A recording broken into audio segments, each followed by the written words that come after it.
Hello, and welcome to A Critical Dragon, where I talk about narrative in film, television, and in books. And today's episode is about Discovery Season 1, Episode 9, the conclusion of that mid season arc. And this is going to be a shorter episode. And the reason it's going to be a short episode is that this is a terrible episode. It is bad, it is fundamentally flawed. And I I really don't feel like getting annoyed about it. So I'm going to talk a little bit about a couple of things that they did really well. I'm going to talk about one major thing, which I think just illustrates the entire problem. And I'm going to suggest how they could have done the episode in a way that would have fixed the majority of their issues. I have tried recording this a number of times, and this series of me doing videos was meant to be a fun analysis of relatively popular, very well funded TV show to show that, there are bits and pieces that are wrong. But in an episode that is about the Klingon cloaking technology and how they need to defeat it, because the Federation can't find the Klingon vessels, when you have a line of dialogue that says, long-range sensors have detected the power signature of a cloaked Klingon vessel entering Pavo's orbit, it is very clear that the show does not pay any attention to the rules of the universe. It doesn't pay any attention to the rules it has established in previous episodes. It doesn't pay any attention to what they're putting in dialogue. All it's focused on are visuals, are action sequences, are things that look cool. Because if a Klingon vessel is cloaked, how can you detect its power signature and its exact location and where it's going to end up, its trajectory? That means you know exactly where it is heading. It's not cloaked. Why is this an issue? Just target where it's going to appear. So let's talk about the good things here. Stamets' character arc. At the beginning of season 1, Stamets was cold, he was aloof, he was standoffish, he was clearly obsessed with his research. He had a relationship with his husband that was hard to understand why these two people were together, because they seemed so radically different, and Stamets wasn't a particularly nice person. But over the course of the season, we have seen him interact with other characters, become more human. And then with the introduction of the tardigrade DNA, he went a wee bit loopy and a wee bit zany, perhaps over the top a little bit. But it was with the episode with Mud and the time repetition, the Groundhog Day episode, that Stamets really developed as a character. He became a lot more human. He reevaluated what he wanted to do in life. And clearly in that episode, he saw his friends die repeatedly. That has to be a sobering effect. And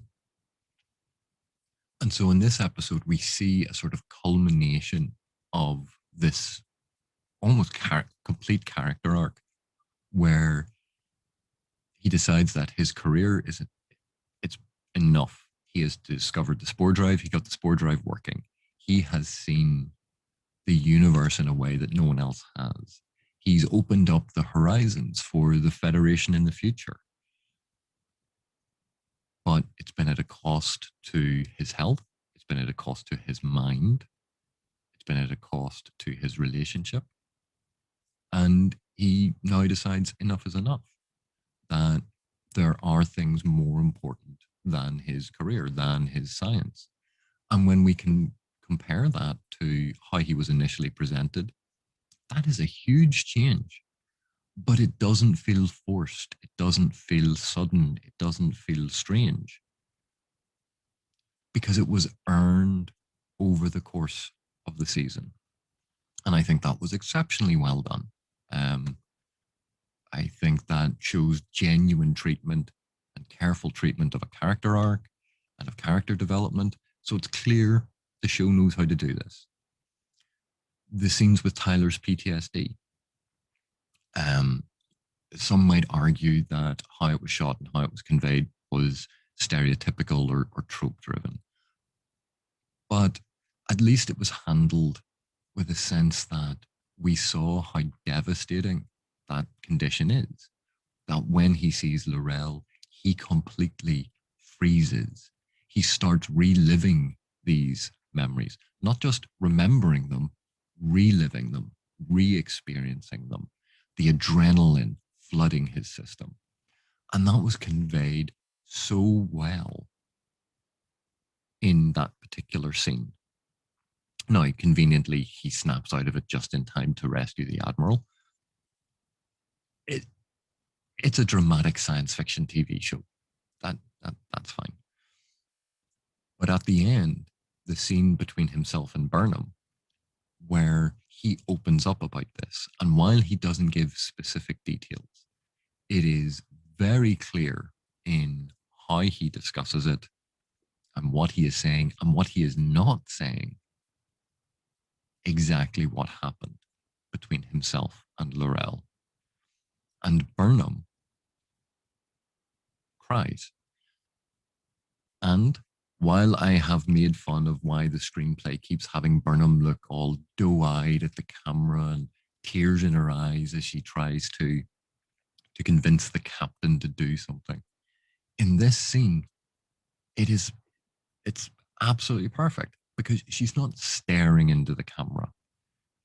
She's looking at Tyler and there's a tear coming down her eye because she sees how broken and hurt he is. And it is a really good scene. Like I can't complain about that scene. I thought it was really well done. I thought the actors were doing their absolute best in a show that really has not had the foundation or support, or for the most part, the inclination to support good character story. And I think between this episode and the previous episode, those two actors did a great job of actually developing a relationship between Burnham and Tyler. So I can't complain about that. So my major issue with the show, and I'm not going to go into the usual detail because not only will it take too long, but I'll lose my temper. The Discovery's plan makes no sense. The Klingons' plan makes no sense. Neither side acts in a way that makes any sense. And it's only because both sides are idiots that any of this works. For anyone who thinks I'm overstating this, Saru, at the end of the previous episode, which is, about half an hour before this episode starts, was lying in a hospital bed, basically comatose and emotionally scarred because he'd nearly killed Burnham. Burnham was nursing a whole load of very heavy wounds because Saru had basically kicked her ass. Tyler was a bit shook up as well. They're all now standing on the bridge of the Discovery, perfectly fine. Lorca decides to send two of them over into the ship of the dead to beam them over so that they can plant sensors. Again, this is the grand Giorgio plan of, yes, why don't we just send two people? And of those two people, we're not going to send the superhuman, super strong, super fast predator killing machine that is Saru, who has all of these extra sensory abilities that would allow him to detect people, to sneak around. This is custom designed for Saru. This is right in his wheelhouse. He's stronger than the Klingons. He's faster than the Klingons. He'll know they're there before they know he's there. Everything about this custom built for Saru. Nope, send Burnham. Why are we sending Burnham? Well, it's Star Trek Burnham.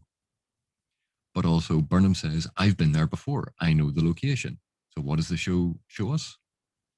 She checks her pad, and there's a little digital readout. It's like Google Maps. You go, if you have Google Maps on your pad, why did you have to go? Makes no sense. It's a stealth mission. So the crew take the world's two largest sensors, ensures that they are incredibly brightly lit, that they have speakers built into them, that they have the appropriate branding and logo attached to the top of them, and that when you activate them, they start strobing and spinning and attracting as much attention as possible, because that's exactly what you want on a stealth mission. The Discovery's plan to wait for the Klingon vessel to be cloaked and then jump all around it to all of these different points, and it's going to take 4 minutes. Just think about that for a second.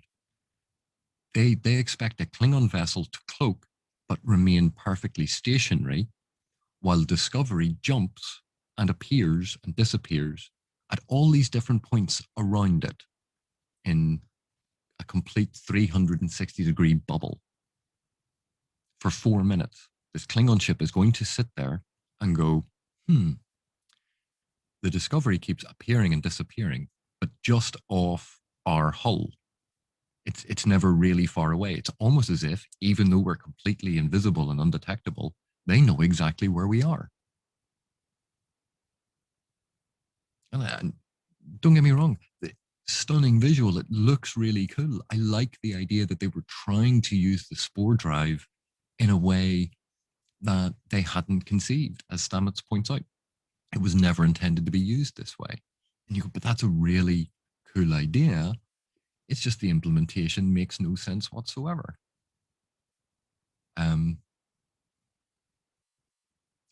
So how would I have changed this? And this was the mid-season finale. And I think this was a prime opportunity to do a number of things. Number one, the previous episode about the Pavans and about this sense of the harmonics that the planet created, that it was unique in the universe.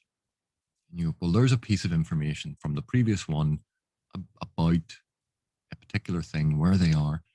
Let's have that have some bearing in this episode. The second point is they're going up against the ship of the dead. So unlike all of the other Klingon vessels, this was the original cloak. Think of it like a prototype. It's something different. The other ones may be working on a different frequency, working in a different way. It's been adapted to the smaller ships. But the ship of the dead is unique. And who had gone up against the ship of the dead, who'd been scanning the initial and original type of cloaking technology? Giorgio in the Shinju at the very start of the series. So here we have Discovery with the ability to jump in an instant. Why not say the ship of the dead is coming in? We need some way to defeat their cloak. Jump to the wreckage of the Shinju. Go back to that where it all began, the Battle of the Binaries. Saru and Burnham go to the wreckage because they have to release the captain's private logs. Burnham as first officer, Saru as science officer, as the ship had recorded them, are needed to unlock these special files. They get them onto the Discovery, and they realize that some aspect of their original scans, when combined with whatever pseudoscience they can come up with about the harmonics of Pavo, will allow them to create a resonance like a sonar that will temporarily reveal where the Klingon ship is. But because they don't have the power, or it's a prototype and it's not going to work properly, they can send out a pulse. It will reveal the ship, but then you can't get another location until a second pulse is sent out. So they're getting snapshots. It's not revealing the ship, it's showing them snapshots.